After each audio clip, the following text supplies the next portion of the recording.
Assalamualaikum warahmatullahi wabarakatuh. Ketemu lagi sama aku, Pitarot. Biasa dalam acara Pilih Kartumu. Nggak cempreng kan?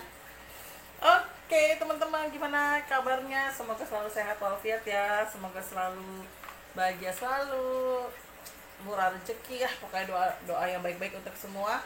Teman-teman subscribe aku, yang like, yang komen, yang nonton lah, pokoknya semuanya deh. Yang follow aku di Instagram jangan lupa @empit_tarot ya. Tetap follow, jangan lupa. Kali ini aku temanya nggak percintaan, tapi tentang rezeki di detik-detik akhir tahun 2020. Artinya adalah ada sesuatu hal apa, kebeli apa, dapat apa, bisa beli apa, gitulah intinya seperti itu. Oke teman-teman, siapa tahu aja omset alhamdulillah naik di akhir tahun, atau ada juga sedikit antisipasi. Nah pokoknya aku akan bacain gambarannya untuk keuangan atau rezeki mendekati akhir tahun 2020. Mungkin nanti kalau untuk 2021 next ya aku bacain, tapi ya sekarang aku 2 bulan ini berarti 2 bulan setengah ya, berarti antara Oktober, pertengahan Oktober sampai Desember. Oke, aku akan kocok kartu aku. Babi kocoknya berapa sih terserah aku ya. Semut aku aja, tapi insya Allah hasilnya bisa memberikan gambaran terbaik. Amin. Oke teman-teman, jangan lupa like, comment, subscribe ya. Terus nyalain loncengnya biar teman-teman sadar, teman-teman sadar, teman-teman tahu kalau suara cempreng aku sudah muncul gitu. Oke, ini aku seperti biasa tak tebar, dan aku pilih kartu nomor 1 dengan tema keuangan atau rezeki atau pekerjaan di 2,5 bulan mendekati akhir tahun 2020. Yang pertama, kartu untuk pilih kartu nomor 1.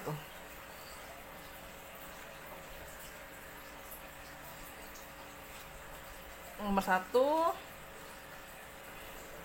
nomor 2,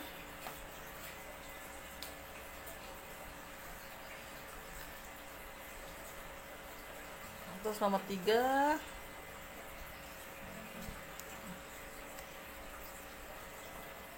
dan terakhir nomor 4.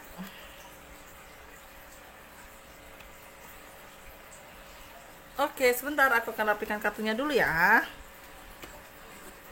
Nomor 1, 2, 3, 4.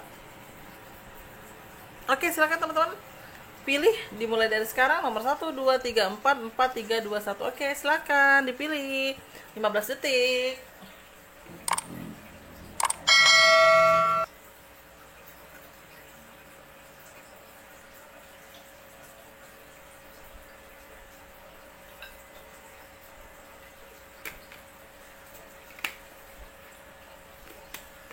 Oke, sudah. Oh belum, ya udah tak tungguin lagi deh 10 detik. Sudah? Baiklah, kalau sudah, aku akan mulai bacain nomor 1. Rezeki keuangan mendekati akhir tahun 2020 seperti apa? Oh, aduh, ini aku paling tidak suka.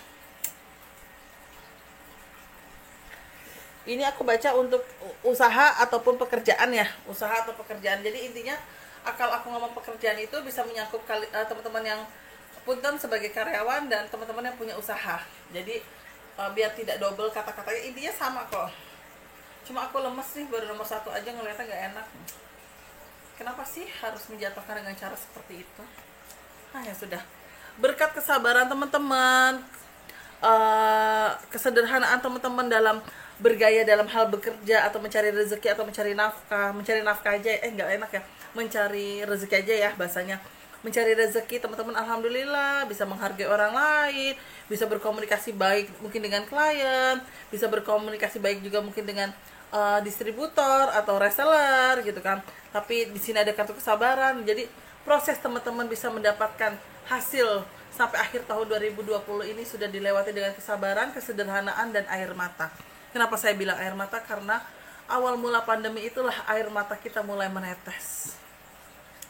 Air mata kesedihan, air mata perubahan yang mungkin hampir dirasakan seluruh orang-orang yang pejuang nafkah atau pejuang receh, istilah kasarnya seperti itu. Dari teman-teman yang mungkin pekerjaannya hanya sebuah mainan yang mainan yang ada di depan anak-anak sekolah SD, sampai mungkin pedagang-pedagang atau mungkin punten pengusaha yang memiliki minimarket atau itu, atau sejenisnya ya. Nah itu juga merasakan. Jadi dari balik itu semua di balik kesabaran teman-teman ada hasilnya. Hasilnya apa? Ada tulisannya, sebuah pekerjaan atau sebuah usaha atau proyek yang sudah dikerjakan akan berhasil, atau yang baru mau mulai dikerjakan akan berhasil, awal dari kesuksesan. Jadi artinya adalah dibalik segala jerih payah teman-teman, kesabaran teman-teman, usaha teman-teman, kesederhanaan teman-teman, mungkin teman-teman juga ada berbagi terhadap sesama. Alhamdulillah Allah memberikannya di akhir tahun ini, memberikannya rezeki baik dimulai dari akhir tahun ini. Setidaknya teman-teman ngerasain, alhamdulillah yang kemarin mungkin 4 bulan saya tidak bisa nabung, sekarang saya sudah mulai bisa menabung. Jadi itu aku lihatnya seperti itu. Akan ada proyek yang teman-teman goal, atau ada pekerjaan yang bisa menghasilkan rezeki bagus. Tapi hati-hati teman-teman, ada orang punya niat jahat, ada unsur cenayang, pengaruh buruk. Yang pertama aku bacain adalah pengaruh buruk. Hati-hati teman-teman yang bekerja ataupun usaha. Udah deh kamu usahanya kerjaannya bos bilang work from home. Kalau ke kantor ya nggak apa-apa, tapi ngapain sih kamu ke kantor, udah work from home aja. Padahal udah jelas-jelas kamu SOP untuk kamunya adalah kamu Senin di rumah, Selasa di kantor, Rabu di rumah, Jumat di kantor, Sabtu Minggu libur, bisa seperti itu kan. Nah tapi teman-teman toto kemakan omongan orang itu ya, pada akhirnya teman-teman work from home terus. Nah itu hati-hati, jangan kemakan sama omongan orang yang punya niat jahat sama dirimu. Jadi teman-teman juga harus pakai feeling dan cari titik aman dalam hal bekerja. Nah ini contoh yang bekerja. Contoh yang usaha, tiba-tiba ada orang datang, padahal dia ternyata mungkin kita umpamakan dia sama-sama toko laundry deh gitu kan, toko laundry. Kamu tuh bajunya apek tahu gitu kan. Udah gitu masa di dalam baju ada kecoa. Nah dia itu niatnya fitnah karena ada kartu niat jahat. Nah udah otomatis disebarin dong sama dia di sosial media, jangan di sini, jangan di sini. Nah itu agak hati-hati ya teman-teman. Artinya adalah kalau memang ada indikasi seperti itu, teman-teman juga berhak ngerekam dan berhak mencontohkan bagaimana caranya teman-teman melipat plastik. Dan kalau bisa ya teman-teman, kalau aku boleh saran untuk teman-teman yang punya usaha yang kayak laundry, terus udah gitu packing makanan gitu kan, kalau bisa teman-teman punya ciri khas.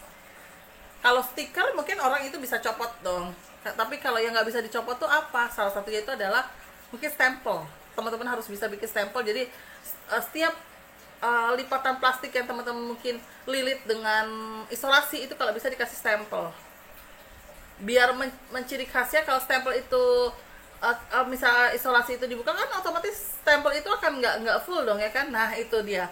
Jadi teman-teman harus punya ciri khas dalam suatu usahanya teman-teman, biar tidak dijahatin orang. Karena ini kelihatan sekali ada orang punya niat jahat.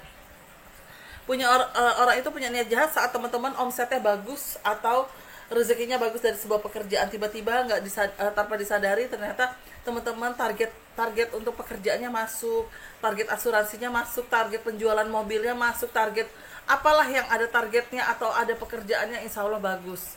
Tapi ada orang yang punya niat jahat yang tidak pengen kamu bahagia.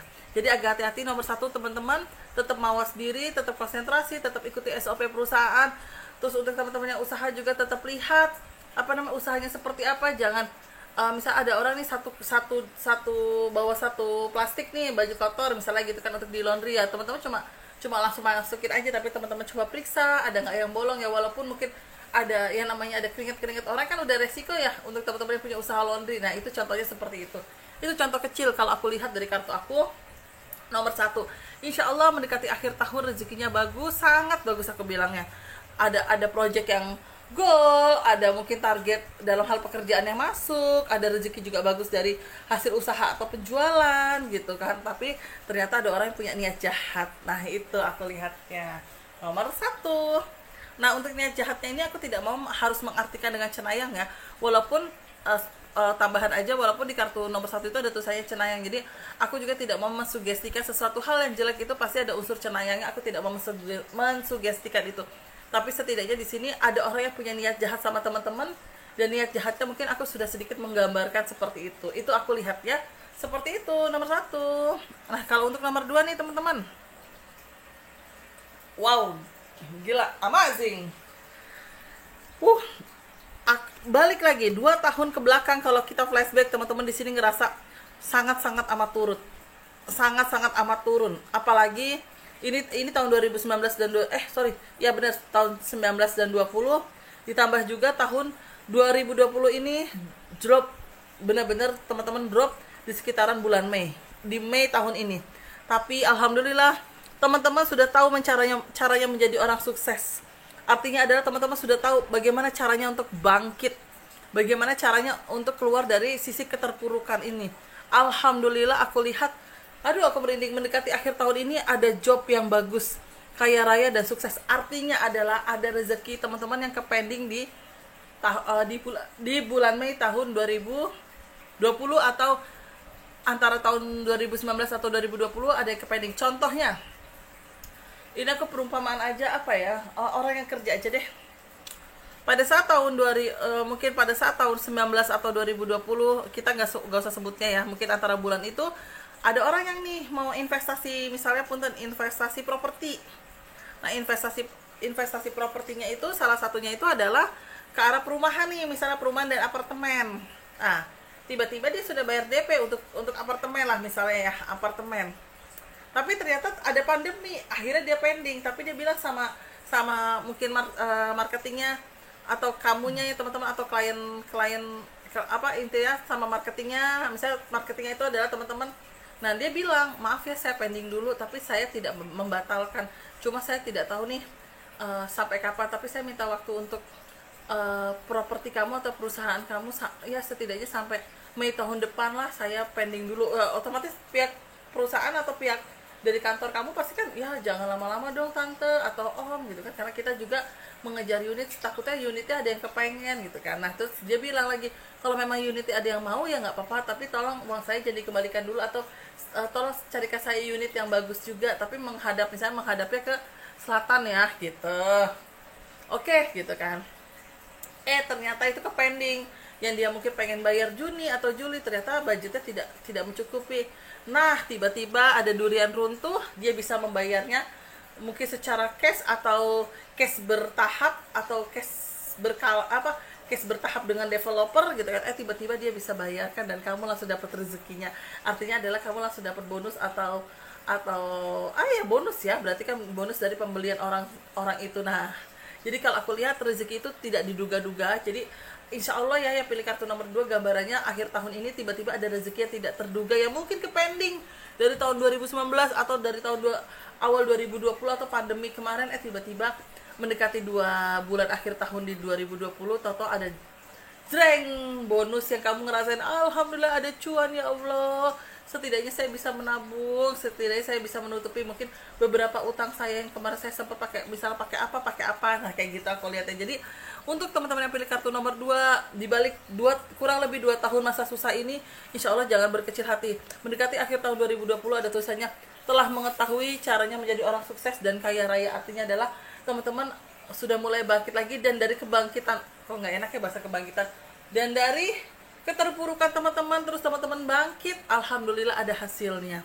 Salah satunya itu adalah tadi yang aku contohkan, misalnya ada yang closing apartemen banyak, ada yang closing rumah banyak, terus udah gitu teman-teman yang punya usaha juga alhamdulillah omsetnya besar, ditambah lagi punten mungkin mendekati hari Natal dan tahun baru, jadi omset baju teman-teman bisa, omset masker jadi nambah. Untuk namanya kita misalnya merayakan hari raya teman-teman yang non muslim gitu kan, pasti kan akan berkunjung ya gitu kan. Nah pasti kan omset masker bisa banyak, omset nastar tambah lagi gitu kan. Nah jadi istilah kasarnya ada rezeki bagus atau cuan yang besar untuk mendekati akhir tahun 2020 di teman-teman yang pilih kartu nomor 2. Tapi balik lagi ya, prosesnya sudah dilewati cukup panjang, karena kurang lebih 2 tahun dari antara 2019 atau 2020 atau tahun 2020 aja teman-teman mengalami keterpurukan, bahkan harus ada hutang yang sampai pada akhirnya teman-teman hutang atau membobol tabungan, yang pada akhirnya teman-teman insya Allah mendekati akhir tahun ini mendapatkan hasil atau cuan yang berlebihan. Amin ya robbal alamin. Wah itu bagus tuh, aku jadi semangat membacanya. Yang kartu nomor 3 ya sekarang ya. Kartu nomor 3, wow ini nomor peta singkirkan ya. Yang pertama,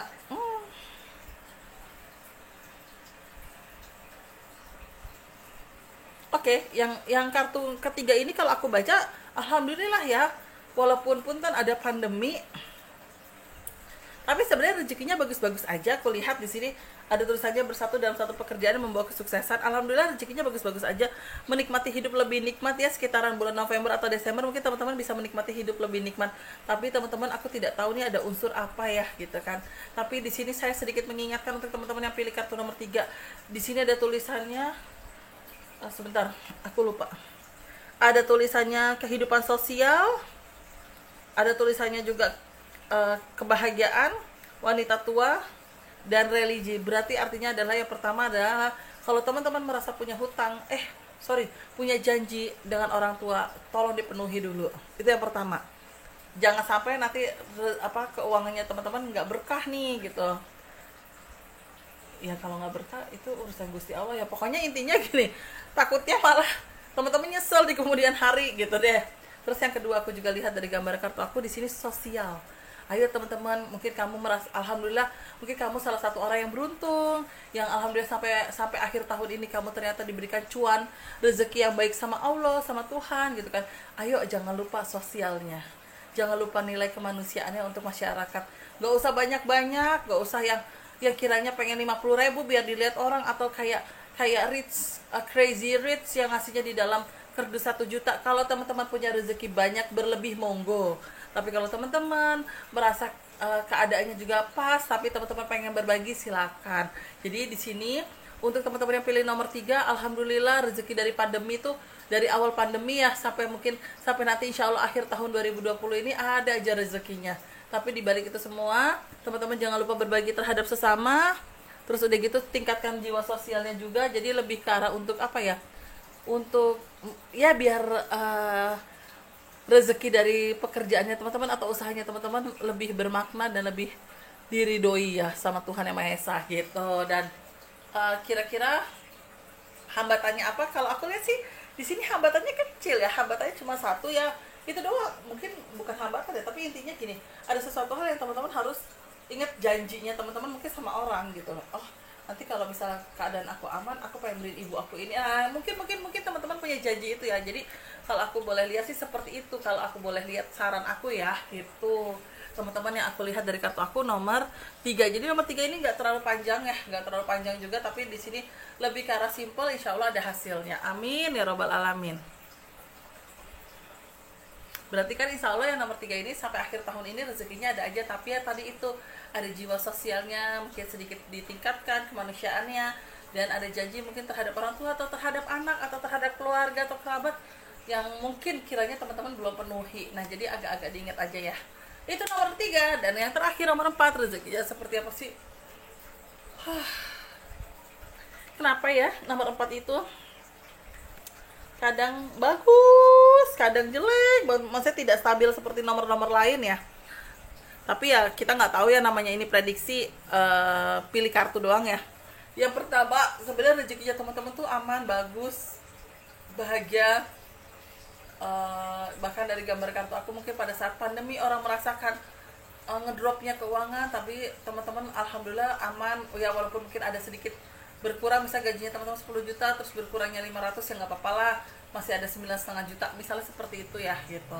Nah ada kartu kenyamanan bulan Mei, Juni, Juli, Agustus, September, ada kartu kenyamanan, ada kartu kebahagiaan, tapi agak hati-hati di akhir tahun 2020. Ada keuangan yang keluar cukup besar. Salah satunya itu yang pertama adalah hati-hati ada yang mau fitnah dalam hal pekerjaan. Aku takut malah teman-teman jadinya yang nombok. Misalnya teman-teman bekerja di accounting, di bagian finance, mungkin di bagian marketing juga, pokoknya hampir semua bagian ya, mungkin termasuk HRD, purchasing gitu kan, legal, terus udah gitu apa lagi ya, pokoknya SDM lah gitu kan ya, HRD gitu, mau security juga kek. Nah pokoknya agak hati-hati karena di sini ada gambarannya, entah ini kecerobohan atau entah ini difitnah, dalam arti ada orang yang menjebak. tiba-tiba ada uang mungkin di berangkas hilang, berangkas kantor, atau bisa jadi teman-teman kerja di toko emas bisa tiba-tiba keselip berapa gram gitu kan. Bisa jadi juga teman-teman kerja di bengkel spare part mobil atau motor, tiba-tiba teman-teman gak sengaja ngerusakin mobilnya customer. Pokoknya banyak hal deh yang entah itu sebuah kecerobohan atau memang sebuah unsur kesengajaan dari orang ya gitu. Nah pokoknya di sini aku menyarankan teman-teman berhati-hati banget pilih kartu nomor 4, karena ada indikasi teman-teman harus mengeluarkan uang mungkin cukup besar. Itu yang pertama. Jadi dari segi pekerjaan atau usaha agak berhati-hati, karena ada orang yang mungkin entah punya niat jahat atau karena kecerobohan kita, sekali lagi karena kecerobohan kita atau orang punya niat jahat, pada akhirnya teman-teman harus nombok. Itu yang pertama. Terus yang kedua, hati-hati untuk teman-teman yang berkendara. Aku menggarisbawahi berkendara, mau motor, mau mobil, mau bajai, mau tosa, mau apapun itu bentuknya, hati-hati berkendara. Kalau kiranya teman-teman nih, aku agak neken ya, kalau kiranya teman-teman ngerasa badan tidak enak, ngantuk, capek, hujan deras, disertai angin, jangan maksain. Tapi kan aku menjemput istri atau aku mau beli yang kebutuhan urgent. Oke, aku tahu ada sesuatu hal yang kebutuhan urgent. Tapi kiranya teman-teman kondisikan dulu apa yang ada di rumah. Kalau bisa sebelum teman-teman rempong untuk membeli kebutuhan urgent, nih aku ngomong dari sekarang, stok dulu bahan-bahan, biar ibarat kata kalau misalnya pas hujan deras teman-teman masih ada mie dan telur, jadi mau makan enak. Susu anak juga minimal yang biasanya beli 1 bulan 4, tambahinlah 1 dus lagi karena musim hujan gitu loh. Pasti anak-anak juga pengennya minum terus, pengennya minum yang anget-anget. Nah jadi teman-teman kalau bisa diminimalkan hal itu, di stok lah. Yang biasanya kiranya beli 4, tambahin 2 gitu. Kiranya beli 1, tambahinlah 1 lagi toh. Kalau misalnya kayak barang-barang kayak Indomie juga kan masih bisa sampai tahun depan. Kok aku nyebut merek? Punten. Mie instan kan bisa sampai tahun depan kan. Nah, jadi ibarat kata teman-teman harus ada mawas diri juga. Karena apa? Aku takut unsur keserempet atau diserempet. Contohnya lagi, mau jemput istri. Iya yang kamu di sana ada tempat yang duduk enak gak untuk nunggu? Kalau ada kamu nunggu dulu ya, ini hujan deras banget. Aku takut ada pohon tumbang. Saya yakin kok istri kamu juga bisa mengerti, pasangan kamu juga bisa mengerti. Yang penting kamu ngomongnya baik-baik, jangan ngomongnya kasar, yang ada nanti malah dari pihak sana juga senewan. Ya udah sih, orang gak mau nunggu kenapa gitu kan? Ya udah nyantai gitu. Takutnya senewan, ribut, teman-teman tidak konsentrasi lagi bawa kendaraan. Nah, amit-amit takut keserempet atau diserempet, atau tiba-tiba teman-teman naik trotoar. Kagak ngeh kalau di depan ada trotoar atau pembatas jalan, tiba-tiba teman-teman naikin. Nah, itu agak hati-hati ya. Pokoknya saya sedikit warning untuk teman-teman yang pilih kartu nomor 4. Akan nanti pertanyaannya gini, nggak nyambung Mbak Pit, ke nomor 4 ada unsur keserempet atau diserempet. Ya nyambung, keles. Berarti kan ada keuangan teman-teman yang pada akhirnya menurun. Karena apa? Teman-teman harus pakai budget lebih. Yang mungkin budget itu bisa digunakan untuk teman-teman yang mau merayakan Natal, atau teman-teman yang mau liburan, tiba-tiba akhirnya kita nggak jadi liburan ya, kita nggak jadi beli baju Natal. Mungkin beli baju Natalnya bisa cuma buat anak-anak, mungkin kado-kado untuk sinterklasnya kita cari yang sederhana. Gara-gara apa? Gara-gara kita harus masuk bengkel di mobilnya, atau gara-gara aku keteledoran, atau aku ceroboh, atau entah ada orangnya jahat di kantor, pada akhirnya gaji aku dipotong setengahnya, atau selama 3 bulan gaji aku dipotong setengah. Nah, bisa aja dong teman-teman kayak gitu kalau teman-teman bilang kartu aku nggak nyambung gitu. Jadi inilah gambarannya seperti itu, dan inilah sebuah tarot ya. Kadang ada sebuah pertanyaan A, mungkin di dalam pertanyaan A itu ada cara menjawabnya, atau mungkin ada isi di dalamnya. Nah, isi di dalamnya inilah yang harus saya korek-korek. Nah, salah satunya yang sudah saya jelaskan. Jadi dengan pertanyaan keuangan saya sampai akhir tahun seperti apa, jangan sampai nomor 4 itu terjadi lewat kecerobohannya teman-teman, atau ada orang niat jahat, atau teman-teman tidak safety dalam hal membawa kendaraan. Nah, itu hati-hati. Karena apa? Mungkin budget yang sudah teman-teman pisahkan, atau salary teman-teman yang udah teman-teman nanti ini sampai akhir tahun kepotong hanya gara-gara teman-teman nombok, teman-teman harus masuk bengkel, dilala asuransi mobilnya teman-teman udah habis, mau nggak mau bayar ya kan. Nah, itu dia. Jadi yang nomor 4 adalah keuangan akan seperti apa? Sedikit merosot bukan berarti dari sebuah pekerjaan ya, tapi dari hasil kecerobohan teman-teman pribadi, atau ada orang yang punya niat jahat, atau memang dari apa ya namanya, ketidaksafetyan diri ya teman-teman bawa kendaraan. Jadi pokoknya sekali lagi berhati-hati untuk teman-teman yang pilih kartu nomor 4, sekalipun keuangannya jujur dari masa pandemi mungkin sampai akhir tahun itu masih aman, cuma yang mungkin ada budget yang harus dikeluarkan sedikit untuk amit-amit yang tadi saya bilang ya, sudah saya jelaskan. Oke teman-teman, semoga mengerti dengan apa yang saya bacakan. Nah tapi sedikit intermezzo, mungkin kurang lebih 1 atau 2 menit. Soalnya saya sering dapat bacaan, entah itu di YouTube atau Instagram saya, atau mungkin japri pribadi, Bapak itu kadang jawabannya nggak nyambung. Sebenarnya bukan nggak nyambung, tapi itu ada isi di dalamnya. Yang mungkin isi di dalamnya itu yang harus dijelaskan. Kadang mungkin saya kurang menjelaskan, atau saya kurang lebih detail lagi, sehingga menurut teman-teman nggak nyambung nih gitu kan. Nah intinya seperti itu. Jadi ya, contoh kasus nomor 4 ini, contoh jawaban pilih kartu nomor 4 inilah contoh jawaban yang mungkin saya bisa jelaskan kok. Punten ya, kok masalah keuangan tiba-tiba unsurnya unsur kecelakaan atau unsur nombok kecerobohan dari kantor. Ya benar, kalau kamu ceroboh, kamu tiba-tiba main geletakin kunci gitu aja, ruangan kamu nggak ketutup, habis lah itu yang ada diisi. Tiba-tiba kamu ketinggalan handphone kamu di situ, toto diambil orang. Nah kita kan nggak ada yang tahu, benar nggak? Nah itu dia. Jadi kalau nomor 4 sekali lagi hati-hati. Nah itu sedikit intermezzo aku. Terima kasih banyak teman-teman sudah mendengarkan vlog aku di tema kali ini, yaitu keuangan atau keuangan atau rezeki di mendekati akhir tahun 2020. Semoga kiranya semua bermanfaat buat teman-teman. Mohon maaf kalau aku ada salah-salah kata, baik sengaja ataupun tidak sengaja. Sekali lagi, yang baik dijadikan doa dan motivasi untuk menggapainya, yang kurang baik dijadikan sebuah antisipasi dan doa untuk menangkalnya. Terima kasih banyak. Mohon maaf kalau ada salah-salah kata. Jangan lupa pakai masker. Kamu sehat, memberikan efek sehat buat orang lain. Oke, terima kasih. Wassalamualaikum warahmatullahi wabarakatuh. Bye-bye. Tungguin ya vlog selanjutnya.